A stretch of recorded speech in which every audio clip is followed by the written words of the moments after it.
Hey guys, hope you've been well. We're back with a new target, the CLD, or the Climb Low Light Drill. You've probably seen us talk about this on the page recently or hint at it. It's been with the testing group for quite a while now.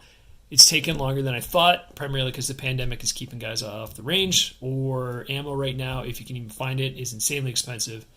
So it's made it prohibitive for guys to get out and get this tried out. But it's at the point now where I want to put it out. It is up on our page, theclimbdevelopmentgroup.com. Hit the Documents tab. It's right there, as well as the instructions to set this up and run it, as well as our other targets, the CPT, the pistol test, and the CFT, the fundamentals target. Again, this is a low-light drill. I designed it with the intention for user and instructor development for low-light training. That said, if you use it for whatever other purpose, for numbered rectangles or whatever, you're good to go. We've had guys use our CPT target for just regular shooting because it's just an 8-inch dot that you can print off and take to the range with you. That's awesome. That's exactly why I designed this type of stuff. So let's talk about how to print these off, how to position it, set it up, what the actual drill is, and kind of logic of how we got it going. This is two targets, not one, or that is to say it's one target, but two separate pages.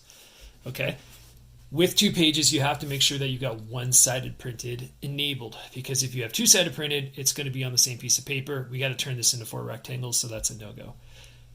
With any type of printable target, you want to make sure that you're not cropping the image or you have banners disabled, because it's going to shrink the size of your scoring zone, right?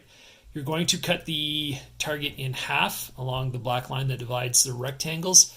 I just fold them over, rip them in half. You can use a pocket knife, scissors. Well, if I have to explain to you how to cut a piece of paper in half and you made it this far in life, then congratulations. I don't know what to say about that. You're going to turn these two pieces of 8.5 by 11 into 4 rectangles. You're going to have one with 1 dot, one with 2 dots, one with 3 dots, one with 4 dots. Okay? That's exactly what you need to set it up. Now, you're going to need a cardboard backing. I use just a USPSA silhouette or an IPSC diamond. And spray adhesive works best, but you can staple it, tape it to the target. And we're going to configure these in this type of format. So the rule with this is, and I know it's getting cropped here, but we're going to attach some pictures of how we've set it up. As long as any one of these rectangles is touching 2 other rectangles. So what I mean is this number 4 is touching this number 1 and this number 3. And you can see it's always touching at least 2 other rectangles. The reason for this is it's going to keep it somewhat loosely objective on the same scoring area, or not scoring area, but like the target size as a whole, because you could have one instructor who's a dick and he's going to staple each rectangle to the farthest part as possible on the target and make it very difficult, or you're going to have a guy who games it and he's going to put them 1, 2, 3, 4 all tight in the center. Okay, so this is going to give it some, again, loose degree of objectivity. So once that's set up, and again, it has to be in a range that is low light, hence the name, it's a low light drill. There you go. So we're going to cut the lights. Now, a lot of guys said they can kind of game this a bit by looking at the target. Actually, the last time we went out and kind of shot this, I was with my training buddy who helps contribute on the page.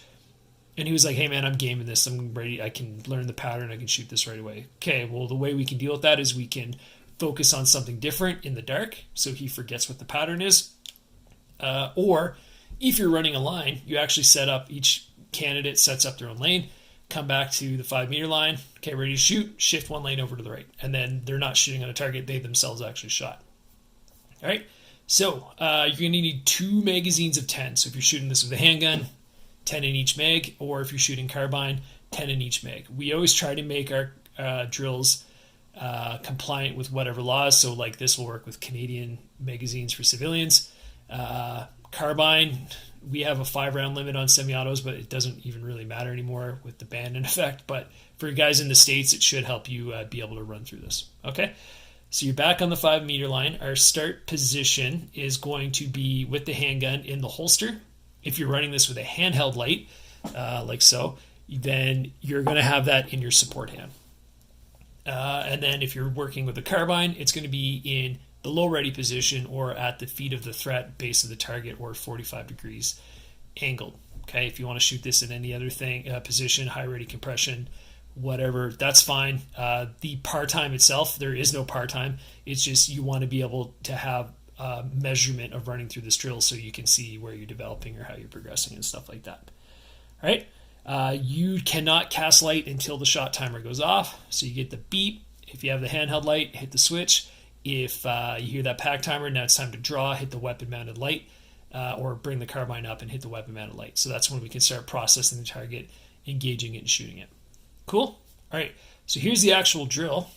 Try and switch this up a bit so you can see. So once that goes off, let's just say we're shooting it with a handheld light. You're going to fire 1 round on target 1, 2 rounds on target 2, 3 rounds on target 3, 4 rounds on target 4, which is 10 rounds. So now we have an empty gun.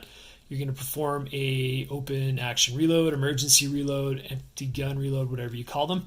And then you're going to shoot in the reverse order, but 1 round each. So 1 round on 4, 1 round on 3, 1 round on 2, 1 round on 1. And then you're done the drill, and then you get your time. The scoring zone is in the rectangle again. If it's a miss, then drill's a no-go. You're going to have to shoot it again. Again, it's at 5 meters, so if the guys provided they slow down and you focus on the shooting mechanics, it is quite achievable. All right? Pretty straightforward. So again, you can kind of see...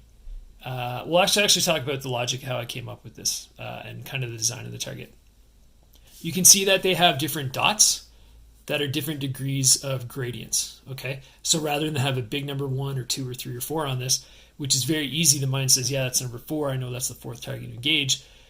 Because we can reorient these and position them, you really have to slow down each time and actually see what you're seeing. And because of the gradients of gray, you can get confused. Either the light, you're not getting enough light on target, you're not thinking, you're not processing.